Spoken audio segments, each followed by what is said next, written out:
Mental health problems don't define who you are. It is something that you experience. It is something that you feel. It is like walking in the rain. So when you walk in the rain, you feel the rain. You are not the rain, right? And as they always say, even the darkest night will end and sun will rise again. नमस्कार, स्वागत है आपका story makers पर। मेरा नाम है केशव पुरी और हाजिर हूं फिर से एक सक्सेसफुल एंटरप्रेन्योरियल स्टोरी के साथ, ताकि आप फिर से इस वीडियो से कुछ सीख सकें और अपनी लाइफ को बेहतर कर सकें। टॉकिंग अबाउट मेंटल हेल्थ और ऑटिज्म पे आज मेरे साथ हैं मेरी खास मेहमान डॉक्टर आरती कुंभार। स्वागत करते हैं आपका। कैसी हैं आप मैम? एकदम बढ़िया, बहुत अच्छा। तो आप, मैंने ये देखा है कि आप एक क्लिनिकल साइकोलॉजिस्ट हैं, काउंसलर, एक हीलर हैं। तो किस तरह की जर्नी आपकी रही और आपने ये प्रोफेशन क्यों चुना, एक बार मुझे बताइए। बहुत अच्छा सवाल किया आपने। मैं 9th स्टैंडर्ड, मतलब बचपन में हम बहुत कुछ सपने देखते हैं, तो 9th स्टैंडर्ड में जब मैं थी तो मैंने भी एक सपना देखा था कि मुझे डॉक्टर बनना है। मैंने माँ को जाकर कहा कि मम्मा मुझे डॉक्टर बनना है। तो मुझे 9th स्टैंडर्ड में, तो मम्मी को कहा कि मुझे साइंस लेना है, तो आप उस हिसाब से मुझे पढ़ाई मुझसे करवाना।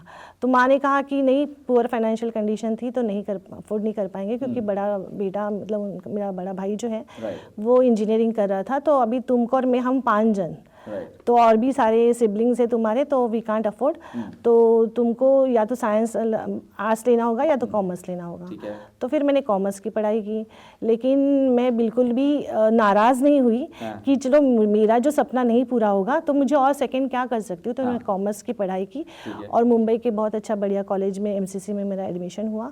लेकिन मेरा जो पैशन था डॉक्टर, वो मुझसे छूटा नहीं। तो मैं उसके रिलेटेड बुक्स वगैरह लेती थी, पढ़ती थी। जैसे एकलव्य ने पढ़ाई की थी, द्रोणाचार्य नहीं उन्होंने कर पाते थे, तो वैसे ही सेम मैंने किया, बुक्स वगैरह लेकर ऐसे बहुत कुछ पढ़ती रहती थी। फिर जब मैं 2002 में एज अ बैंकर ज्वाइन हुई एक बैंक में, तो तभी भी मैंने क्लासेस लेना स्टार्ट की, क्योंकि मेरे पास अभी फंड्स आ गया था, क्योंकि मैं सर्विस कर रही थी। तो फिर मैंने क्लासेस वगैरह ज्वाइन किए एंड 2013 से फिर मैंने प्रोफेशनली ये प्रोफेशन स्टार्ट किया। एंड मतलब at a time I was working with 2 professions. As a banker मैं काम कर रही थी, जहाँ पे मैं ऑपरेशनल मैनेजर थी, एंड सेकेंडली मैं हीलर एंड काउंसलर करके काम कर रही थी। मुझे बहुत अच्छा लग रहा है कि मैंने, भले वो डॉक्टर प्रीफिक्स नहीं था तभी, काउंसलर हीलर था, लेकिन रिसेंटली 2023 में I was honoured with the honorary doctorate from USA university, so I can now have the prefix of doctor. So मेरा वो सपना मैंने पूरा कर दिया। राइट। माँ को भी कहने के लगा चलो ठीक है, बेटी का सपना पूरा हुआ। बट कॉमर्स आपने लिया और कॉमर्स की पढ़ाई करी, यू आर अ बैंकर। आप एक बैंकर थी और साथ साथ आपने ये क्लिनिकल साइकोलॉजी पढ़ा, आपने हीलर कैसे बनते हैं, काउंसलर कैसे बनते हैं, उसकी तैयारी करी, और फिर आपने ऑटिज्म क्यों चुना? ये तो चलिए ठीक है, काउंसलर आप बन गई, मेंटल हेल्थ मान लीजिए आपको सब्जेक्ट थोड़ा ज़्यादा इंक्लाइंड आप उसकी तरफ हैं, समझ में आता है, बट ऑटिज्म ही क्यों आपने चुना, वो मैं जानना चाहता हूँ। यस, मतलब ऑटिज्म लेना मुझे इतना, मतलब मैं उसके अगेंस्ट ही थी। मतलब मेरे पास 2013 में मैंने जब स्टार्ट किया ना, तो मेरे पास आते थे ऐसे पेशेंट्स, लेकिन मैं बोलती थी कि मुझे ये बच्चों को नहीं ट्रेन करना है। लेकिन 2019 में मेरे साथ खुद के साथ एक ट्रेजेडी हुई। मतलब ऐसा हुआ कि मैं खुद एक मेंटल इलनेस की शिकार हो गई और मतलब डीप डिप्रेशन में चली गई। स्किज़ोफ्रेनिक हैलुसिनेशन अगर आपको पता है तो वो हुआ था मुझको। I was into virtual world. So लेकिन ऑलमोस्ट 1 मंथ में मेरा मेडिकेशन वगैरह स्टार्ट हुआ, सितंबर 19 में। उसके बाद मैं थोड़ा सा संभल गई मेडिकेशन के बाद। फिर मैंने खुद के एज अ हीलर काउंसलर में तो 2013 से प्रैक्टिस कर ही रही थी, तो मुझे वो सब कुछ पता था। तो विद इन 2 मंथ्स मैं उससे बाहर आ गई। एंड मैंने ये सोचा अभी लाइफ में कि मैं क्या करूँगी अभी, क्योंकि मुझे अभी ऐसी लाइफ नहीं जीनी थी। जब आप मरकर जिंदा हो जाते हो तो फिर आपकी लाइफ स्टाइल, थिंकिंग स्टाइल सब चेंज हो जाती है। तो फिर मुझे लगा कि नहीं, ये मेरी वैल्यूएबल लाइफ है, तो मुझे अभी जो मेरे सपने हैं उन सपनों के लिए काम करना होगा। तो मैंने बैंकिंग को तो उस फेज़ में मैंने रिज़ाइन कर ही दिया था जुलाई 19 में। मुझे घर वाले बहुत प्रेशराइज भी कर रहे थे कि again you join the bank, लेकिन मैंने बोला नहीं, अभी मैं सिर्फ सपनों के लिए जीऊँगी। तो फिर 21 में मैंने खुद ने भी यही सोचा कि मेरे पास आएगा कौन, क्योंकि मैं खुद भी एक मेंटल इलनेस की शिकार हो चुकी थी। Right. तो मैंने बोला चलो ये नहीं तो मुझे एकेडमिकली भी एक टीचर रह चुकी थी, मैंने बचपन से ही फाइनेंशियल कंडीशन ठीक नहीं थी, हाँ। तो ट्यूशन्स वगैरह लेती थी। Okay. और उसके बाद भी लास्ट 20 ईयर्स से मैं राइट पेरेंटिंग और राइट माइंडसेट के लिए काम करी, अवेयरनेस स्प्रेड करती रहती हूँ, और मेरे पास आते भी थे पेरेंट्स वगैरह। तो मैंने सोचा चलो फोनिक्स एंड ऑल ये स्टार्ट करती हूँ। तो मैंने वो स्टार्ट किया, तो मेरे पास पेरेंट्स आने लगे। फिर मैं उनको अलग तरीके से हैंडल करती थी बच्चों को। बोलती थी कि पेरेंट को बोलती थी कि आपके बच्चे में ये बिहेवियरल इशू है, ये इसको ऐसे करना चाहिए, ऐसे। फिर उन्होंने बोला मैडम आपको ये सब कैसे पता है, क्योंकि मैंने इन 2019 के बाद मेरी रहने का रेसिडेंशियल प्लेस भी चेंज कर दिया था। मैं पहले थाना रहती थी, फिर मैं कल्याण शिफ्ट हो गई थी 21 में।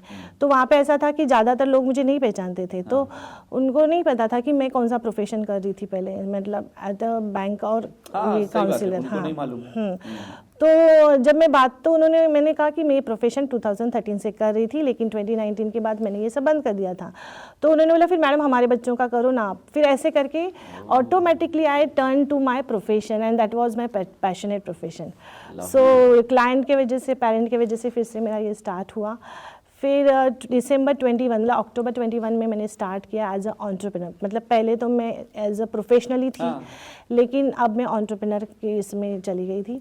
तो फिर 21 में, दिसंबर 21 में मेरे पास ऑटिज़म बच्चे के पेरेंट्स आए, 2 पेरेंट आए। तो इस बार मैंने रिजेक्ट नहीं किया उनको, क्योंकि 2013 से मैं जब भी आता था तो मैं नहीं बोलती थी, लेकिन इस टाइम किया क्योंकि मैं 2 मंथ्स उसमें रह चुकी थी, तो मुझे वो पेन पता था। फिर मेरी फैमिली जो फुल डिस्टर्ब हो चुकी थी वो भी सब मुझे पता था, तो मुझे पता कि मैं एक्चुअली दिल से कनेक्ट हो गई इन बच्चों से।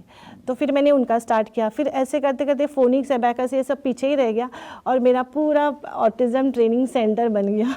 क्या बात है। और फिर अभी इन बच्चों को मैं अकेली तो ट्रेन, पहले तो मैं अकेले 6-6, 7-7 बच्चों का ग्रुप एक्टिविटी वगैरह करवाती थी। फिर पेरेंट बोलते थे मैडम 1-to-1 भी स्टार्ट करिए करके। तो 1-to-1 करने के वक्त मेरे पास उतना स्ट्रेंथ नहीं था, मैन पावर भी लगता है। तो फिर मैंने अभी कहाँ से लेकर आऊँ एम्प्लॉयज़। तो फिर मेरे यहाँ पे जो पेरेंट्स आते थे, लेकिन वो बहुत टैलेंटेड ऐसे पेरेंट्स थे, लेकिन उनको मतलब हाउस वाइफ्स आते थे मेरे पास, तो उनको फिर मैंने ट्रेन करना वगैरह स्टार्ट किया, और मेरा ये सेकंड प्रोफेशन स्टार्ट हुआ। तो मुझे ऐसा लगता है कि आपने जो सपने देखे हैं, अगर कुछ ऐसा हो जाता है उसके लिए मत वेट करिए। मतलब आप चाहे किसी भी सिचुएशन में हो, स्टेट में हो, आपके अंदर अगर हिम्मत है तो आप अपने पैशन को या अपने सपनों को पूरा कर सकते हैं। अच्छा, आपको कुछ अवार्ड्स भी मिले हैं, उनके बारे में अगर आप कुछ बताएं हमें। तो दिसंबर 22 की बात है ये। तो मुझे एक रेडियन टीवी से फ़ोन आया कि मैडम एफबी पे मैं कुछ ना कुछ पोस्ट डालते रहती थी। तो उन्होंने बोला कि बहुत सारे ऐसे व्यूअर्स हैं जो उनकी रिक्वेस्ट हमारे पास आई कि इन मैडम को आपके पैनलिस्ट में बुलाइए, इनसे हमको सुनना है करके। तो मुझे बहुत अच्छा लगा, लेकिन थोड़ा हाँ अच्छा लगा बहुत। फिर ये जर्नी स्टार्ट हुई, तो जनवरी 23 में उन्होंने मुझे वर्ल्ड ह्यूमैनिटी पीस अवार्ड से सम्मानित किया। और रिसेंटली मतलब कल ही मुझे इंटरनेशनल एम्बेसडर फॉर पीस चुना गया है। क्या बात है। वर्ल्ड WHRPC, ये इंटरनेशनल कमीशन है ये, जो world humanity right protection commission के लिए काम करती है। और उन्होंने मुझे इंटरनेशनल एम्बेसडर चूज और फॉर पीस, मतलब स्टार्टिंग भी पीस से हुई थी, और अभी ईयर एंड है, तो और बीच में का जो फेज जो होल ईयर गया है उसमें तो मुझे इतने सारे अवार्ड्स मिले ना, मतलब अभी ऐसा लग रहा है 2020 तक तो चले, 2025 नंबर्स तो हुए रहेंगे। उसमें से गिने चुने मैं बताती हूँ आपको। मैंने 30 साल जो माइंड मेरा जो पैशनेट था ही, मुझे मेंटल हेल्थ, माइंड, ये मुझे इतना अट्रैक्ट करता है, ये मन, कि ये मन क्या काम करता है, ये सोच कैसे आती है, ये बिलीफ कैसे होता है। तो 30 साल में यही बुक्स पढ़ना, रिसर्च करते रहती थी। तो मुझे उसके लिए मैंने एक मनोरागिनी माइंड कोचिंग प्रोग्राम बनाया है, जिसके लिए मुझे राष्ट्रीय अभिमान पुरस्कार 2023 मिला है, जो अप्रैल में फेलिसिटेशन हुआ, मार्च में मतलब अभी मार्च 23 में फेलिसिटेशन हुआ। एंड अपार्ट फ्रॉम दैट मुझे अभी रिसेंटली अक्टूबर में महाराष्ट्र के जो गवर्नर हैं उनसे मेरा जो ये पैशनेट प्रोफेशनल है, clinical psychologist and mental health expert, उसके से उसमें भी उन्होंने मुझे सम्मान किया है।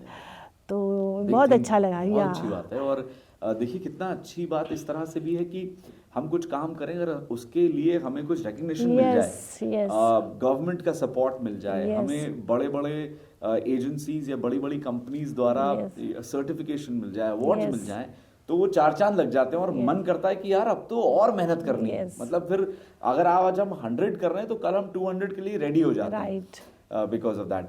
बट इसमें कहीं ना कहीं आरती जी मुझे आपसे ये जानना है कि चैलेंजेस तो बहुत आते होंगे, क्योंकि ये आसान करियर तो नहीं है, ये जर्नी बिल्कुल भी आसान नहीं है। जितनी ही सुंदर आपकी बातों से अभी लग रही है और हमें बड़ा अच्छा फील हो रहा है कि अरे वाह क्या बात है क्या बात है, लेकिन इसके पीछे बहुत सारे हर्डल्स छुपे हुए हैं जो आपने कैसे क्रॉस करे और किस तरह से लोगों का एक थॉट प्रोसेस है इस करियर को लेकर, तो वो भी एक बहुत बड़ा चैलेंज है। आप चैलेंजेस के बारे में थोड़ा बताइए। यस, जनरली क्या होता है कि अगर हमें फीवर है या मेरा हेडेक हो रहा है तो मैं जाऊंगी डॉक्टर के पास फिजिकल हेल्थ के लिए।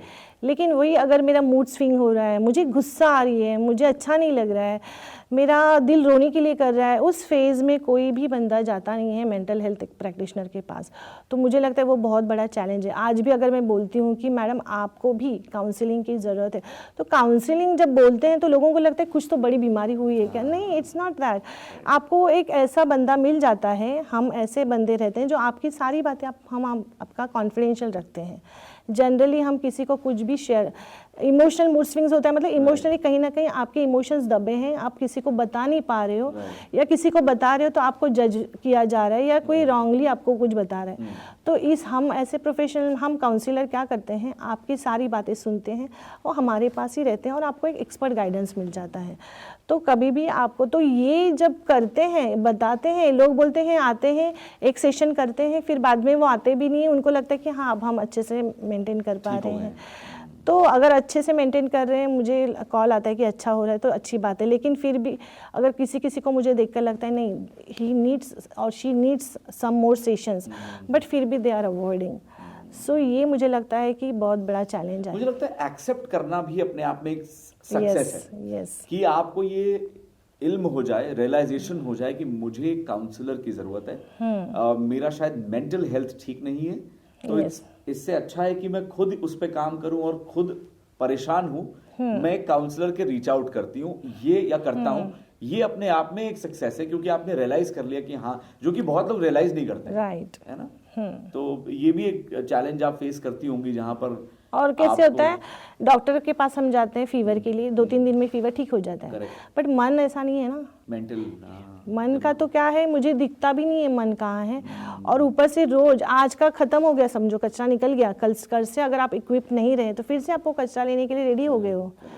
सो ये बहुत, इसके लिए 1 सेशन हुआ, 2 सेशन हुआ, आपको थोड़ा पेशेंस भी रखना चाहिए, प्लस आपके बिहेवियर में भी चेंज आना चाहिए। और आपने सही कहा कि एक्सेप्टेंस, एक्सेप्ट द फैक्ट कि you need this counselling.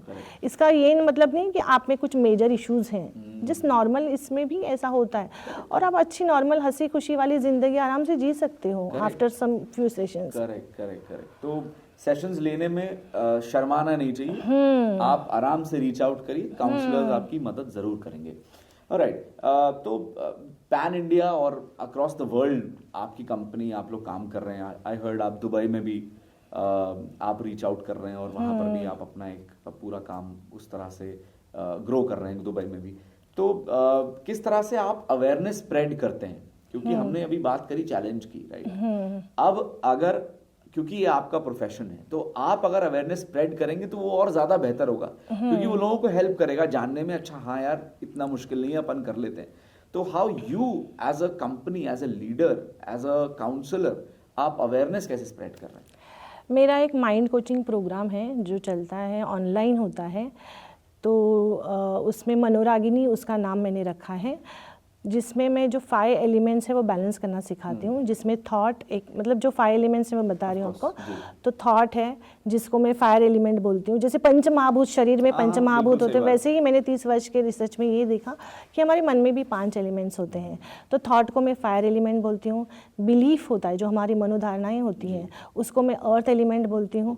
Then जो हमारे डिज़ायर्स आते हैं, अगर आज मेरा कुछ डिज़ायर फुलफिल हो गया तो कल से वापस मुझे कुछ ना कुछ डिज़ायर, अगर नहीं आती है डिज़ायर तो हमारी लाइफ लाइफ तो बोर हो जाएगी। तो desire that is the necessity, तो दैट इज़ एयर एलिमेंट, वो मैं एयर एलिमेंट बोलती हूँ। फिर हमारा जो फीलिंग एंड इमोशंस आते रहता है, आज मुझे अच्छा लग रहा है, कल बुरा लग रहा है, वॉट एवर, सो उसे मैं वाटर एलिमेंट बोलती हूँ। एंड ये सब को करते वक्त एक हमारा विजडम लगता है, मतलब हम कुछ भी करेंगे तो हमारा दिमाग तो हम यूज़ करते हैं, that is called the sky element. तो अगर ये पांचों एलिमेंट अगर हम बैलेंस करें तो हम ऐसी खुशहाल ज़िंदगी जी सकते हैं। ये मैं सिखा रही हूँ। तो मेरा जो ऑनलाइन है, जो चलता है, ये ऑनलाइन है, तो इसके लिए जो भी क्लाइंट्स इंटरेस्टेड होते हैं तो उनको दिक्कत नहीं ऑनलाइन ज्वाइन होने के लिए। सो जो दुबई में बोला तो मेरी एक क्लाइंट है, वो वहाँ से ज्वाइन हुई है। तो ऐसा ये है कि मतलब पर्सनली जाने की ज़रूरत नहीं किसी को भी, तो ऑनलाइन घर बैठे आप ये मेरा क्लास कर सकते हो, कोर्स ले सकते हैं। कोर्स और ले ये सकते कहाँ अवेलेबल है कोर्स?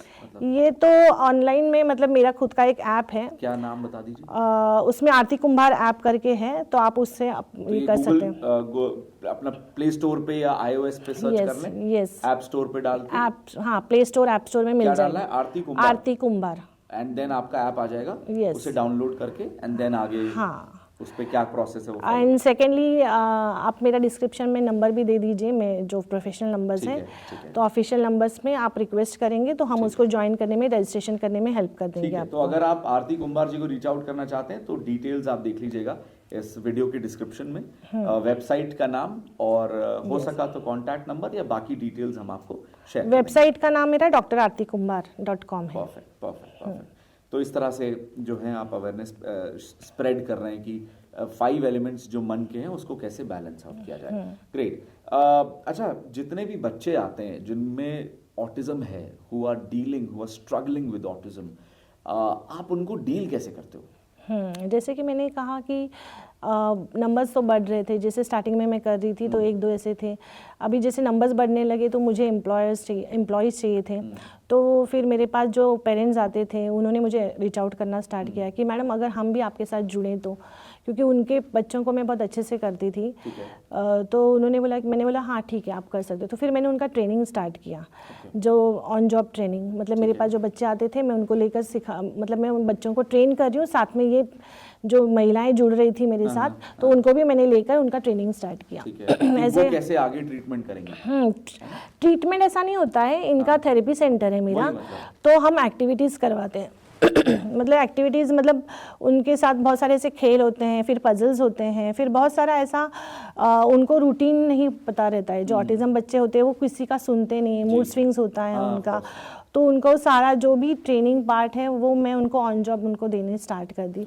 फिर जैसे जैसे मेरे एक स्टाफ ट्रेन होने लगा, फिर उनको मैंने हायर करना स्टार्ट किया, और फिर बाद में वैसे वैसे मैंने स्ट्रेंथ बढ़ाया, बच्चों का एडमिशन्स लेना स्टार्ट किया।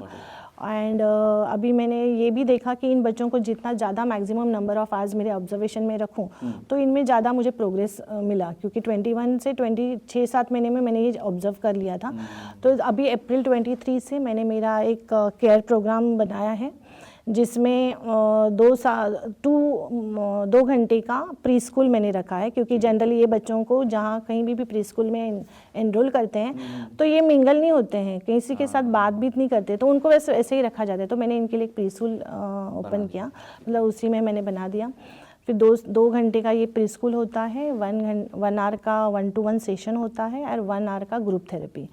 तो ये 4 आवर्स का मेरा प्रोग्राम है। तो इस तरह से आप जो और फिर उसी प्रकार से मैंने स्टाफ भी हायर करना स्टार्ट की, ग्रुप थेरेपी में फिर 2 स्टाफ, ऐसे फिर 1-to-1 के लिए जितने स्ट्रेंथ, मतलब जितना मेरा स्टाफ स्ट्रेंथ बढ़ रहा है और तैयार हो रहा है उस हिसाब से मैं एडमिशन ले रही हूँ। हाँ ठीक है, वर्क्स फाइन, कि जैसे जैसे आप ग्रो कर रहे हो उसी से आप अपनी टीम भी बढ़ाते जाते हो, कि आपको लगता है कि नहीं अब मेरी टीम सक्षम होना बहुत ज़्यादा ज़रूरी है, उसके बाद ही मैं लेते, नहीं तो ऐसे ही लेकर फ़ायदा नहीं है ना। मतलब बच्चों में अगर मैंने, और मेरे यहाँ पे बच्चों का रिकवरी भी बहुत अच्छा हो रहा है, और मुझे इतना अच्छा लग रहा है कि मेरे पास इंटरनेशनल क्लाइंट्स भी हैं, और कुछ डॉक्टर्स भी हैं, उनके मतलब पेरेंट ही डॉक्टर्स हैं। तो प्रोफेशनल के साथ मैं काम कर रही हूँ, मुझे इतना अच्छा लग रहा है कि मेरे पास आ भी रहे client, they are also doctors, and उनके बच्चों में भी बहुत अच्छा, मतलब एक पेरेंट है जो ऑस्ट्रेलिया से आई है, तो उनका बच्चा तो 1 साल वहाँ था, लेकिन उसमें उतना रिकवरी नहीं आया जितना मेरे पास 1-2 महीने में आया। सो कुछ दुबई से हैं, कुछ ऑस्ट्रेलिया, कुछ आउट ऑफ मुंबई से भी लोग आए हैं, and because they are getting good results, तो वो यहाँ पे ही रह रहे हैं, स्टे कर रहे हैं, ताकि आपका कोर्स कंप्लीट करें। हाँ, अच्छा, इसके साथ साथ मनोरागिनी के बारे में आपने बात करी, कुछ और आप बताना चाहें इस पूरे प्रोसेस के बारे में, या किस तरह से प्रोग्राम होता है जो माइंड कोचिंग प्रोग्राम है मनोरागिनी, ये किस तरह से काम करता है? कोई जुड़ना चाहता है तो कैसे जुड़ेगा, और आप किस तरह से लोगों को अपने इस प्रोग्राम के जरिए मदद कर सकते हैं? यस, सो मैंने ये देखा मेरे लास्ट मतलब 20 साल से, वैसे तो 10 ईयर से मैं प्रोफेशनली ये प्रोफेशन कर रही हूँ, counsellor and healer and all, लेकिन 20 साल से उसके पहले ही मतलब मुझे लगता है कि बचपन से ही इस फेज़ में थी ही, इसके लिए मुझे इतना क्रेज़ था। पेरेंट्स मेरे पास आते ही थे बचपन से, मतलब मैं खुद 10वीं 11वीं में हूँ, पेरेंट्स आ रहे कि आपकी बेटी को ही बोलना मेरे बच्चे को पढ़ाने के लिए। तो पेरेंटिंग, फिर वो पेरेंट, मैं समझो अभी 20 साल की भी हूँ और मेरे पास पेरेंट आ रहे हैं और बोल रहे हैं कि मेरे बच्चे को कैसे मैं ठीक करूँ, कैसे उसको पढ़ाई में मन लगाऊँ। तो तब से मैं गाइड कर रही हूँ, तो 20 साल से मैं राइट पेरेंटिंग, राइट माइंडसेट में हूँ। फिर मैंने 13 से ये देखा कि मैं 1-to-1 काउंसलिंग कर रही हूँ, और कितना तक करूँगी, कितने तक रीच आउट होंगी, उससे अच्छा मैं ऐसा कुछ करूँ कि इनको ही वेल इक्विप क्यों ना करूँ, लोगों को ही। मेंटल इलनेस, और मेंटल इलनेस ऐसा ये नहीं है मनोरागिनी का वो मतलब कोर नहीं है। कोर ये है कि आपको लाइफ में जो भी चाहिए, अगर आपको वो मिलना चाहिए ऐसा लगता है, तो यू मस्ट जॉइन माय मनोरागिनी। क्योंकि हमको दुख कब होता है? जब मुझे कुछ मिलता नहीं तभी होता है। हम मूड स्विंग्स में क्यों जाते हैं? क्योंकि पूरी नहीं होती, कुछ ना कुछ ऐसा डिस्टर्ब हो जाता है। तो मेरा जो ये चलता है मनोरागिनी माइंड कोचिंग प्रोग्राम, इसमें हम whatever wish we can bring that into the reality. ये मेरा मेन कोर है, ड्रीम। जैसे मैंने खुद के भी मेरे बहुत सारे ड्रीम्स मैनिफेस्ट किए हैं, बचपन से ही किए हैं। तो मैं ये चाहती हूँ कि मैं अकेली क्यों इतना अच्छा लाइफ जीऊँ, ऐसा क्यों नहीं कि सोसाइटी में सारे लोग जिए। तो मुझे इसके लिए तो मैंने ये सोचा कि चलो कुछ ऐसा प्रोग्राम बनाते हैं, और उसके लिए भी मैं एक पेरेंट को ही थैंक यू बोलूँगी, क्योंकि 22 में मैंने एक पेरेंट को मतलब बच्चे को ट्रीट किया था। वो हेलुसिनेशन एंड सिजोफ्रेनिक था। 6-7 महीने से ECT वगैरह बहुत कुछ लिया था उसने, but he was not into, मतलब वो बाहर नहीं आया था। और ऑलमोस्ट 1 मंथ के ड्यूरेशन में मैंने उसको बाहर निकाला उसमें, with the help of counselling and my healing. मैं मेडिकेशन तो देती नहीं, तो विदाउट मेडिकेशन। तो उन्होंने मुझे बोला कि मैडम हम इतना टाइम से इसका 1 ईयर से ट्रीटमेंट कर रहे हैं, बट आपके पास इतने जल्दी उसने ट्रीट किया, तो आप देखिए कि क्या आप अलग तरीके से लिख कर। तो तब मैंने खुद ने रिसर्च की कि मैं ऐसा क्या कर रही हूँ कि लोग फास्ट रिकवर वगैरह हो रहे हैं।